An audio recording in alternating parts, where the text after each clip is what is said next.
Welcome to another episode of Nerds and Nonsense. Today's episode is going to be on gym routine culture, kind of like fitness. That includes hygiene as well. Yeah. With COVID, of course not over, of course, but people are slowly going back into the gym, exercising again, which is good. Right. Me and Kamar are going to say what we like to do is our routine when we work out, kind of like the thing. And of course, we motivate you to as well. It doesn't have to be going to the gym. It could be any kind of workout whatsoever. Just stay active, and I think we have a unique perspective. Both of us trained for years up until you went up to third dan?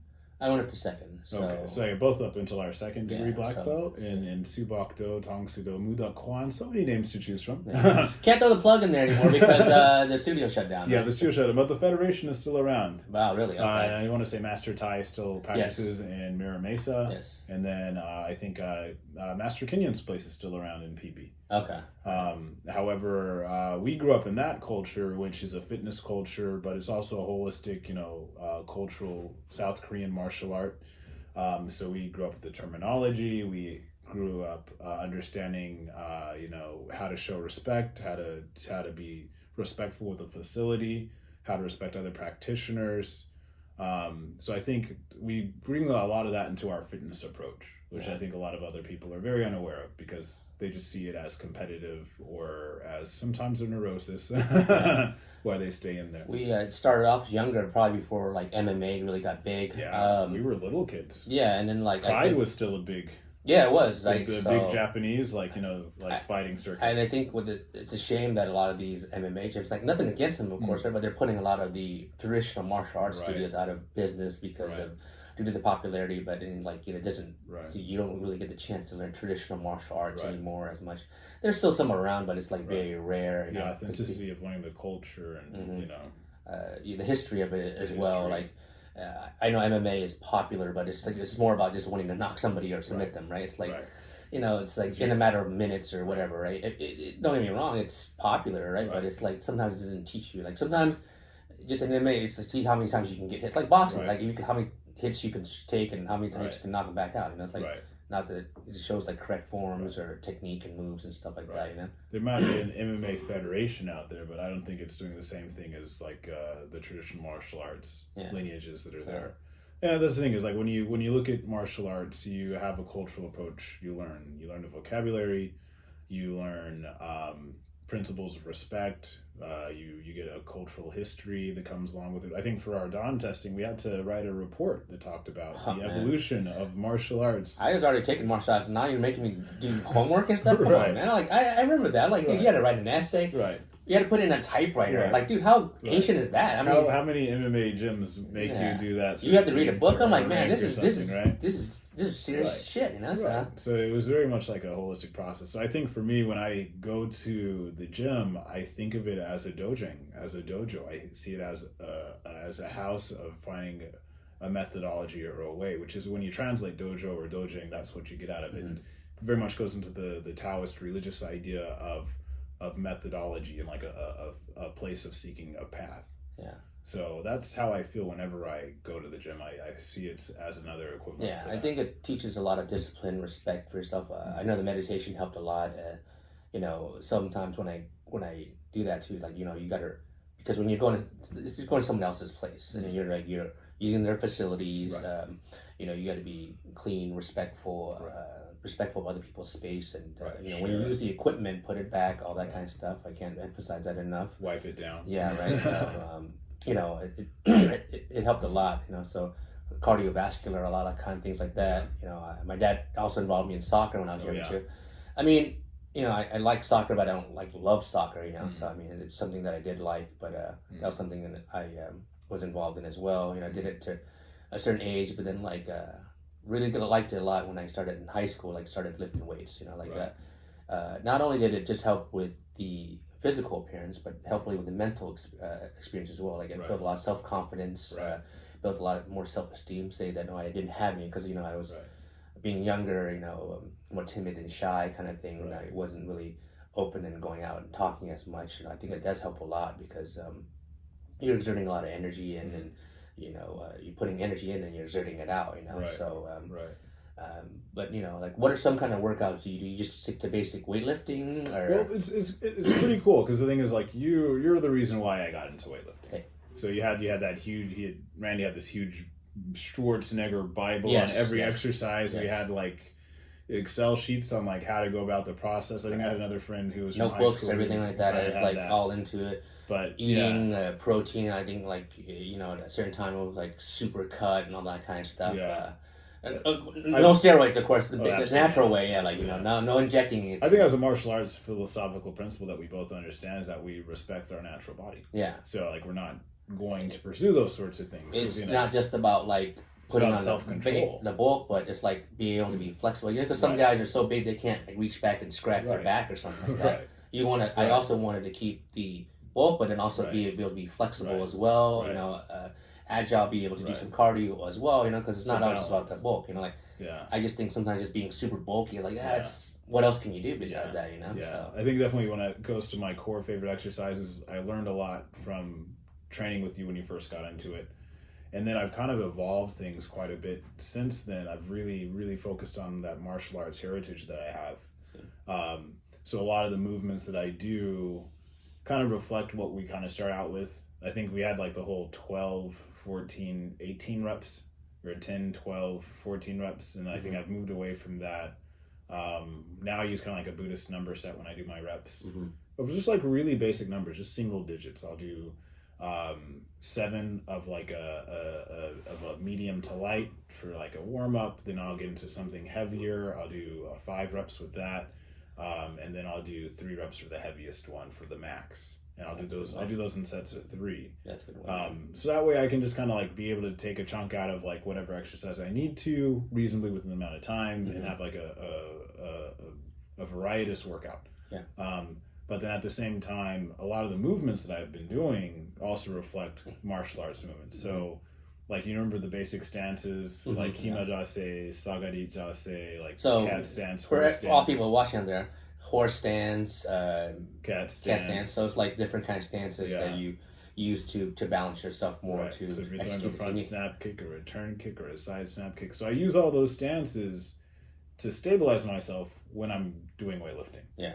I even do like the kneeling position. So like sometimes if there's not a bench available, I use the kneeling position that we usually use.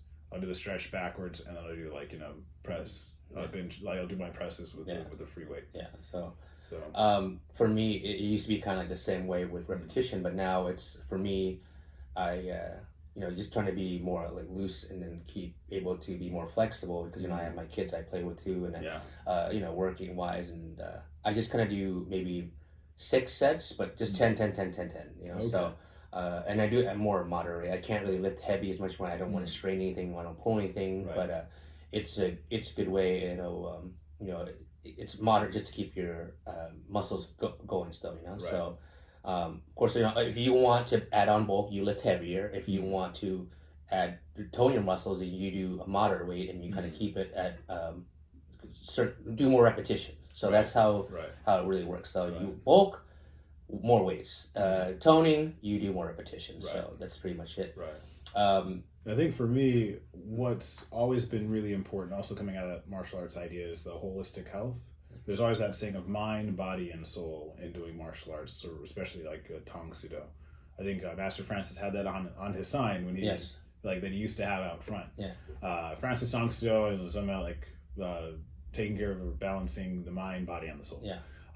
So for me, I always do a lot of cardio, and then these days I've also incorporated calisthenics as well, because that flow and that internal health is so crucial. Like if you have someone, I was chatting with another guy that I was training with yesterday morning about this, and he had a buddy who doesn't ever do cardio. He's like this huge muscle guy, never does cardio. Which means your internal organ, the shape of your heart and your other organs are going to be affected by that. Yes. So, if you're getting like more clogged arteries and things like that because you're not doing enough to make you move around internally. Yeah, and then like sometimes the stress of lifting too much weight, it takes a toll on the body, the organ especially, because I've seen some of these power lifters and stuff like that too. Yeah. Their organs are failing because they're pushing so much stress and all the years of doing that. Right. And stressing their bodies. Yeah, and then like cardio, it's a good way to end the workout, especially because it's a good way to end because You're kind of just sitting there, or you're jogging, and then you're winding your body down. You're sweating, and you're getting out the toxins, the sweat, the lactic acid, all that stuff. It's good to. It's kind of like to cleanse, a little bit to end the workout. I agree. I like to do cardio too. Yeah. It doesn't have to be major. For me, that's how I started out. Oh, okay. One thing I always took to heart was Master Francis would tell us, Muhammad Ali's sort of phrase that your workout doesn't start until you've thrown up. Oh yeah. That was the whole thing, like with Muhammad Ali. Oh wait, he would jog till he threw up, and then he would begin jogging. I remember that. So like that's when your training begins. So for me, like I'm not gonna try to throw up or anything. Right? But I usually try to do as much cardio as I can in the beginning. I'll do 3, and I time it kind of casually. I'll go by like 3 songs I listen to on my music player. So I'll do 3 songs on the cycling bike. I'll do 3 songs on the Stairmaster. Then I'll do 3 songs on like either like a rope pull or like some sort of arm machine. Yeah. And then I'll get into calisthenics, which is even more. So I'll do like 3 sets of 10 pull-ups, leg lifts, dips, and then after that, then my workout starts. Wow. So that's more time than I spend at the gym now. I know. I gotta get home to the kids. I have too much extra time. No. It's good though. It's but good to focus. To target certain things, and I usually. I probably should do this more. I stretch more before I work out, but I stretch out after. But I get right to the workout, and then like because you can't overstretch. Yes, I think you could pull something. I think I overstretched once, and then like my knee went all weird. And I was out for like a month. So you make sure to keep it loose a little bit. I would go primarily just focus on one body part now because of timing issues, but I also want to end the day with abs and obliques, because that's. Like, I don't know how some people just say, I'll do abs every day. No, do it every day. Right. Like, that's like a body part you can hit every day. You can hit from all the different kind of angles. Look online how to look up how to do abs and oblique workouts. There's all kinds of different ones. You hit upper abs, lower abs, obliques, sides, all kinds of things, So do that, and then I end my day with cardio. Yeah. And what I've learned, it kind of gets repetitive for me. So what I do is I alternate. I swim on the other weeks. Okay. So I go to the gym now. And it's great because it has a pool. So I go to the gym, I swim, and it's so relaxing. I mean, like you go in there, you swim, and it's kind of like the water's really cool. You kind of do it's great cardio. I wear flippers just to help me kick better. Because you do more work if you don't. But it's like it flows more naturally for me if I put flippers, because I can swim about 20 laps and I'm good. And then it's pretty tiring already. So gym gear is everything for all exercises. So that's pretty cool. I have to get back into swimming. I used to do a bit more, but I remember when you first learned how, and like you've had an enthusiasm ever since. It's dude, really you were the one that motivated me to go to community college, like just because there's somebody that actually gave the time to treat you, and that's one thing I wanted to knock off my list. I wanted to learn how to swim, and now like you can't really keep me out of the water because like it's like I didn't want to go through life not knowing how to swim. Like come on, So it's like, but on top of that, I used to play recreational sports with colleagues at work. They're like there used to be flag football, there kickball, volleyball. We organized something at work, but due to COVID, and we're trying to get that started up again. But it's tough to gather people. But I say mix it up whenever you can. It's something different. You want to alter your workout schedule. You don't want to keep it the same. Try new workouts. You do different things. Because that's what even for me, like instead of just doing the lifting as usual, then on occasion I'll focus more on martial arts. I'll focus on kicks. So one of my favorite exercises is to take the cable and attach it to I have ankle braces, ankle bands, and then I'll practice doing front snap kick, side snap kick, spinning back kick, and with like 60 pounds on there. Wow. So it's a good exercise, and it kind of breaks up from just doing like the squat rack, etc. Yeah, you kind of like plateau. You're kind of like, well, I do this all the time. It gets kind of boring, right? Because then like your mind starts to wander. Like you want to do something else, and there's other ways to stimulate the muscles for growth. So. You definitely want to mix it up and try different things. So I'm always for changing my workout. But I always at the gym because it's something I always wanted to do. I always keep it in my routine. So so like you said, when you work out, you listen to music. So what is your gym mix like? Gosh, my gym mix usually starts with metal. Nice. So like I have a playlist that has Spirit Box, Lorna Shore, Rage Against the Machine. Some Marilyn Manson, Rammstein, Wow. Korn, Nine Inch Nails. Like I just need something, especially when I'm doing more cardio. What I concluded was, if you're going to go to the gym, you're going to do exercise, the exercise that's best for you is usually the exercise you hate the most. Yes. So now, like when I start with, calisthenics, cardio, abs, because everyone hates those. So I was like, let me start out with the one that's like the most difficult and like just power through it. And what I found is, metal will power me through those. And the funny thing is, once I power through those, then I'll just get into like some EDM or electronica, which is kind of like a cool down just to go at a slower rate, lift some heavy ass weights, and then, hit the lockers when I'm all done. Yeah. So, for me, it's wrestling music. Wrestling music? Hey, that's wrestling. good stuff. You can't go wrong with some wrestling stuff. music, right? I mean, like it hypes the crowd up when you're coming out to when you're watching wrestling. I have to add that to my playlist. Yeah, right. It's like there's some niche stuff. It's you could have it on repeat and just it pumps you up, right? That's if it pumps you up to watch the wrestler, why can't it pump you up to lift? If it's good for The Rock, if it's good for Stone Cold Steve Austin, it must be Shawn pretty Michaels, good. you got a Triple H, like, dude, this music gets you in the mood, right? These guys are like, larger than life characters, and you gotta get pumped and amped like them. Yeah. I listen to rap, of course. You got your Bone Thugs and Harmony, you got your 3-6 Mafia, you got your West Coast rap. Can't go wrong with that. It just gets into it, kind of like lip sync to it, but not sing it out. But I definitely lip sync to some metal. Like, I think people will see me going hard and just like, you're like, what's this dude singing? I'm like singing Red Hot Chili Peppers. Yeah. Well, it's not so much metal, but like they have some pretty hard songs. So it can get you amped enough, like like it could be your boost to get that extra rep. So what I also listen to is like fighting game music, video game music.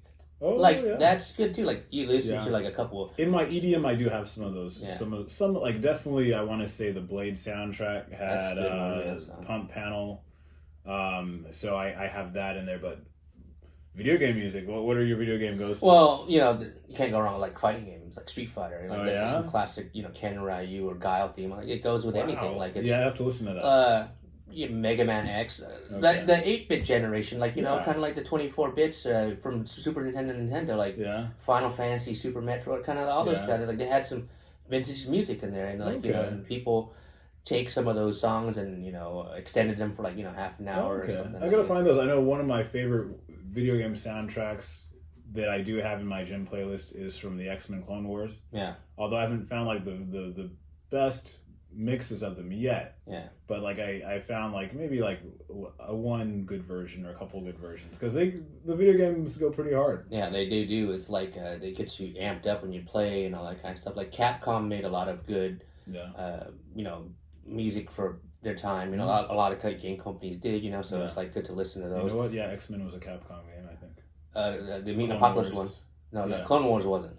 Oh, maybe it was at Acclaim. Yeah. Okay. Yeah. But, you have Square Enix made Final Fantasy music. So you can't go wrong with that. Yeah, that's true. I do miss. So you like listen to it from like, oh my god, I remember this song, and then you find someone that mixed like a 30-minute version, like, dude, I'm listening to that in the whole 30 minutes. I definitely have some Kingdom Hearts. There you go. Workout music. Yeah. So it's like some of those things will get you. You remember those things, and they get you through a workout. Like, oh, this is you're in between sets, and then like my jam comes on. All right, I'm pumping and stuff. So. One of my big things for the electronica set that I have for my workouts is I have a lot of stuff from like industrial when The Matrix came out. When The Matrix came out, that inspired me in martial arts so much. Like, I had a new high to go to sparring class every Saturday. Yeah. And of course, in my car, I'd be listening to like the Matrix soundtrack. Amping me up, right? I'm ready to dodge bullets and kicks. So, that's a good one. So I think music is a huge thing people kind of overlook. Like, you need to have your workout playlist. You need to have some sort of thing that kind of keeps you in the zone and focused and motivated. And not, especially because you do have some characters in there who are probably roided out and weird. Yeah. And then even in the lockers, like there's some people who kind of idle around a little longer than they should. Yeah. So what I find is like having music kind of breaks it up. It kind of gives you your confidence back. It helps you kind of create some sort of white noise to have a stronger psychology that's not going to be pushed around by. Yeah, like when I have my headphones on, I go to the gym. I'm in my zone. Like if I see you at the gym, like I'll say hi or something. I see somebody I know. Like, but other than that, I don't care to talk to you. I don't care to sit and concentrate. No, I'm here to do my workout. That's it, and go. Like, it's in my zone, you know? Yeah, so. I think, like, on your way out, if you're in the locker, that's where you can be chatty. Yeah, but, of course. like, if you're on the floor, maintain your focus, you know? I just see some people sitting talking all the time or on their phones or talking. I remember this one guy one time had his headphones on. Oh, yeah, I'm at the gym. You know, I'm lifting weights and stuff. He had big headphones on, and he was lifting weights in between. Oh, yeah, I'll call you, you know, I'm at the gym lifting weights. And I'm like, really? Like, it's pretty obnoxious, you know? Right. So. Like, if you have, like, an earpiece and you're on the treadmill, that makes sense. But, you know, other places, you know, you need to focus, especially if you're lifting something super heavy that you could injure yourself on. Like, I wouldn't take the risk. I'm sure it doesn't comply to OSHA. You know, it's just, we can go into another topic about this. It's like, kind of like pet peeves that the people at the gym. Well, hygiene is going to be one of them, of course, but I don't understand sometimes people wearing slippers to the gym. I don't understand that. You're lifting heavy weights. You drop that thing, gym wear. At least a shoe are protected, right? Gym wear is tricky because to be honest, I'm a muscle slut when I go to the gym. Yeah, but I wear something stretchy and see-through, and but at the same time, it's because I'm really kind of enjoying my body. I'm just putting it all out there. Yeah, that's fine. But I want to appreciate myself, but definitely flip-flops don't seem so. Yeah, I mean, it's like you just kind of got out of the house, and especially Asian people. God, Asian guys, yes. Yeah. Asian guys that wear t-shirts and like jeans and flip-flops. Like, do you just come from your house like this? Like this? Like that's like totally. I have the inverse. Like when I see black guys, we tend to have like a lot more fitness culture, who just wear like the hugest, frumpiest shit. Yeah. Like I'm gonna just like cover everything up and like wear like, you know, the heaviest, dankiest thing. Yeah. It's like, how do you know what you're doing with your movements if you're not even seeing like your form, you know? Yeah. If you can afford to pay for the gym, you can afford to get some gym clothes, like gym clothes, sweats and stuff. Aren't that expensive, right? T-shirts, sleeveless cut, like it's not expensive. And not the baggy stuff that makes you look like a bum. Just like stuff that's like made for fitness. Like go get some, I don't know, Nike or. It just annoys me. It's like or go to Ross and get a deal. You know? Or the I've seen a couple of guys where it's like.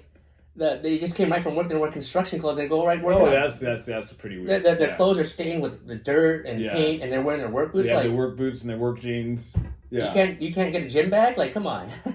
Like tracking dirt in the place. Come on. Yeah, it's just like consider like everyone else is just gym attire, you know. And I think because we're dojo trained, we understand. Like when you go to the dojo, well, you're gonna change in the changing room, and you're gonna take your shoes off at the door, and you're gonna like do these certain things before you go and you touch that precious place, which is the floor for training. You know, so I think it's because we understand that like there's a proper procedure to it. Like everyone has the same uniform when you do Tang Soo Do, and you know it is revealing actually. Some people chose to wear like a undershirt, but at the same time it's designed so you see what you're doing. You understand the movement and the exercise and the fitness process of it.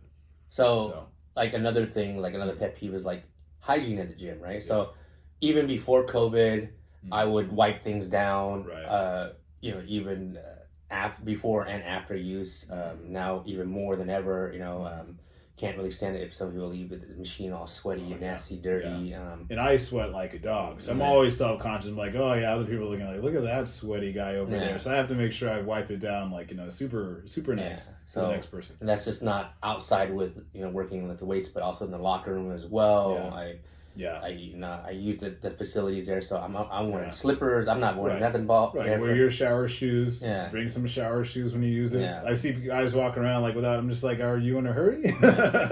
There's that one guy that was Jason. Remember that he walked around barefoot. He's like, oh yeah, I got like a wart on my foot. Well, let's not name people, but There's a guy named Jason, but you know, not last name not given. You know, but sorry. Oh. If I didn't name who it was, you would have known who I'm talking about. Oh yeah. I'm not meant to call it old names. Memories. Yeah. Just if you know who you are, we promise we'll keep you as anonymous as possible. Exactly right. But we forgive you. It's just a learning lesson. It's Jason's a very common name, right? You know, so we can. But okay, cat's out of the bag, right? But he didn't wear slippers to the gym. Yeah. And I remember my mom was always huge about like wear your shower shoes, wear your swim shoes. Yeah. But like you have things that like warts or whatever. Yeah, everything like I'm always make sure to wipe and clean down after I'm done. You know, hand sanitizer on you know, right there. So but the other thing is like if you're gonna shower, be sure if you're gonna have shower shoes, make sure you wash your feet. Put soap on the bottom, you know. Yeah. So. But yeah, it's crazy because the lockers are supposed to be a place of cleanliness. There's water and there's soap to allow you to disinfect. Yeah. So when I see people go in and they don't have enough time to go in there and properly, like, wash their bodies, because there's all sorts of sweat, even because you're having movements, you have, changes in your body. Sometimes you have cuts or you have pimples that, that open up or something like that. So it's good to like wash yourself after, because it is a cleansing process, because you did that internal and external work. Like, your body's going to change. So, wash up and shower up and, put on lotion and like restore yourself, because it should be a restorative process. But when I see people who treat the showers in the locker like it's all one huge trash can, oh god, it drives me crazy. Yeah. People, they don't wear shower shoes, they leave the trash on the ground, they forget like their underwear. Like, who just left the locker not wearing their drawers? It's like, worse. I don't get it. When they leave drawers, shower soap, swim trunks out there. I'm like, were these just one-time wear things that you left in there? You're just gonna buy another one? and sitting in stagnant water, like, it's just disgusting, right? Yeah. Like, oh man, it's indecent. I think one of the things that taught me the most, even like the dojo was a good start for me, but I think spending years in Japan, where you have a very big shared hygiene culture, where you have public baths and you have hot springs. I remember the first time that I realized I need to bring all my hygiene stuff whenever I go to a place was I was in the neighborhood public bath in Osaka, in Tondabayashi City. It was my first time there during study abroad. I think I rode my bike to one bath, and it was really nice. And then I saw there was like, but I didn't bring anything with me. So there was some soap over there, and I went to grab a soap, and this one Japanese was like, "Hey, that's my soap." Gotcha. And I was like, "Oh, I'm so sorry." So, I gave him back his soap and everything like that. And then I think I went out into like the main room and I bought like my own supplies. And then I realized, you have to take care of yourself and be responsible for yourself at all times. If you don't bring your gym a hygiene kit, like, there's a problem. Like, it's like, just be ready wherever you are. And for me, like, if I crash at a friend's house, if I have a fling, I know I have everything I need in my car at all times, every single time, everywhere I go. It's there for you to use. It's not just like the showers, but you go to 24-hour fitness. There's the gym. There's the jacuzzi. Right. There's the pool. There's the sauna. Right. There's the steam room. Like, use those. Those are good ways to decompress. Right. Like, sauna, you sweat out. More if you want to get more of a sweater. Right. The steam room is used to breathe in to clear out the toxins inside, and especially. I hurt my back a couple weeks, like last week. The jacuzzi is perfect for like stretching out and using like it's there. I mean, some people are like insecure about using them. As soon as they're done with their workout, they're all sweaty and nasty, and they just jump in their car. Right. So, that means you're like accumulating things. That means your car has to be, But I think key thing is like, if you have jumper cables for your car, if you make sure you have the oil things for your car, well, why not do that for your body at the gym? Like, what's the difference? Your body is lasting longer. Right. It's your own body, right? You're stuck with your car, with your body longer than you're stuck with your car. Yeah. So I think at a gym you should at least, properly respect and honor your body. And maybe it's intimidating other people around, other people see, but there are other human beings the same way, and they actually might give you better information on how to maintain yourself, because you're in a place where you're mutually sharing. Yeah, just be comfortable in your own body. Like, you see all people in different, body shapes that come out anyway, and they're working on getting their body into the shape they want to. So like, it's like, we're not there to judge or anything. You shouldn't have to feel like insecure about it. So I appreciate someone who has a different physiology or a different shape than I do, who's sincerely working out more than that Instagram person who has frumpy clothes and they have 1,000 followers because they flex at home in the mirror and their phone, and then like they go out and they just proliferate insecurity to everybody else. Yeah. Oh, there goes the light. So, yeah. But it's like, I think that's the proper way to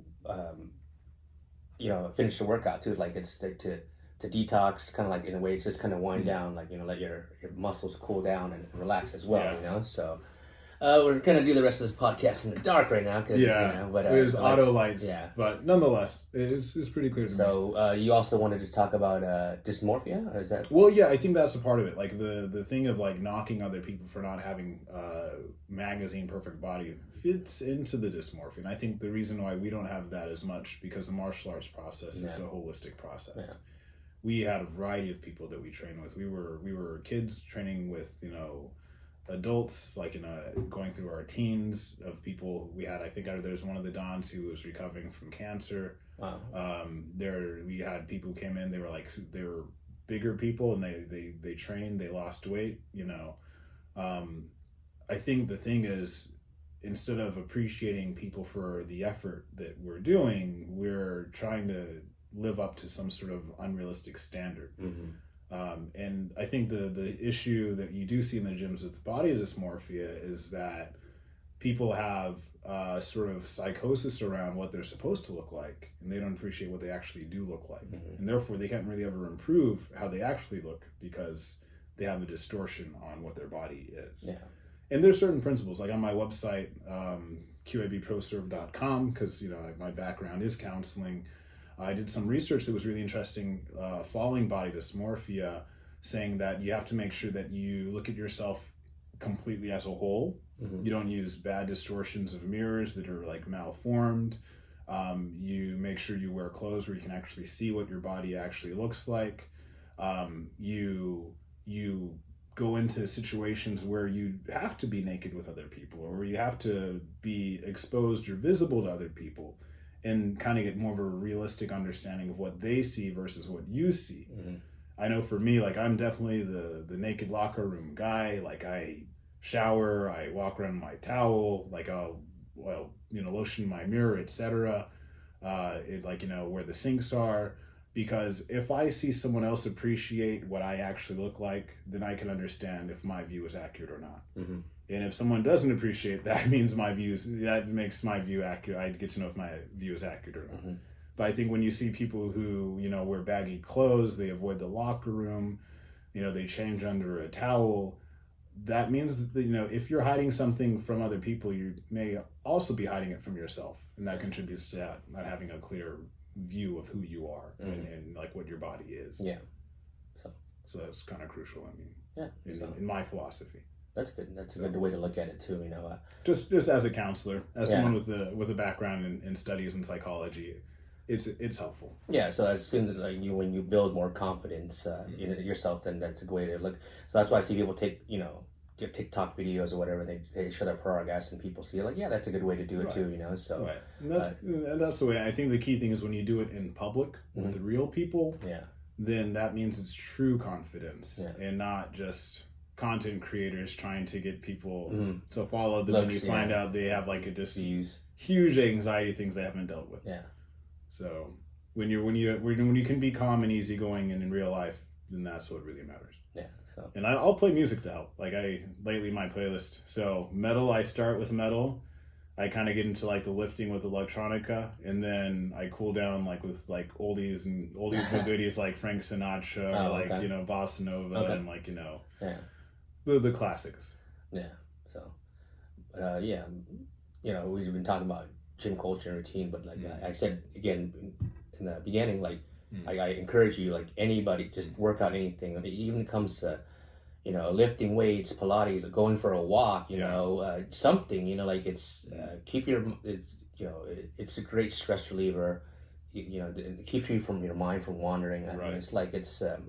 I can't stress that enough. Right. I mean, you need it. You need movement. You need exercise. Your mind is hardwired to your body, and vice versa. Yeah. So if you make your body feel better, it will make your mind feel better. If you make your mind feel better, it'll make your body feel better. Yeah, it works with each other, right? So it's probably the best kind of decompression kind of exercise. Absolutely. I know people have their things they're drinking, smoking. Yeah, that's cool, right? But they fail to see sometimes the best way to really stress is to work out, to exercise. Right. I mean, you don't have to go hard, you don't have to do anything, right. and just find something you like. Right. You don't have to go do what everyone else is like. Right. It doesn't have to be a gym. It doesn't have to be jogging, but if you love jogging, do jogging. Yeah. If you like bike riding, ride a bike. Yeah. If you like hiking, go hiking. Yeah. My wife found yoga. She loves yoga now. It's her thing. She was going to the gym now, but now she loves going it. So that's fine. It might take you a while to find what you like, but once you get into it, then get into it. Right. And I say mix it up a little bit. If it gets kind of stale, try different things. That's why I tried co-ed sports, and I switched up with swimming a little bit. slowly and steadily get into it. You know, you're not gonna do it the way you want to. You know, if you're going to be doing it in a competitive kind of way, then that's cool as well too. But if you want to do it just a small group of people, that's fine as well too. And I think that's the other thing is like competition can sometimes be the problem because you don't see you in the right context. You're always comparing yourself to someone else. Yeah. So I think first thing is, if you know someone who has this thing they like to do for fitness, don't knock them. Yeah. Never knock them. Acknowledge them, congratulate them on that. Yeah. And then find your thing and embrace your thing. You know, if someone calls you a gym rat, well, yeah, fuck yeah, I'm a gym rat. Yeah. You know, but I'm taking care of myself. And that's the key thing. Or I'm a gym rat and I'm taking care of myself. You know, it's good to be a gym rat. If you see someone who loves to run, you know, don't knock them for running or jogging and say, oh, I could never run. You know, maybe you could if you respected what they did a bit more. Yeah. You know, but you have to do that. You have to respect other people for their health process. And remember, you know, we all have different processes that are equal and important. Yeah. So I think it's going to wrap it up for this topic. I think so. You know, so any final thoughts or anything?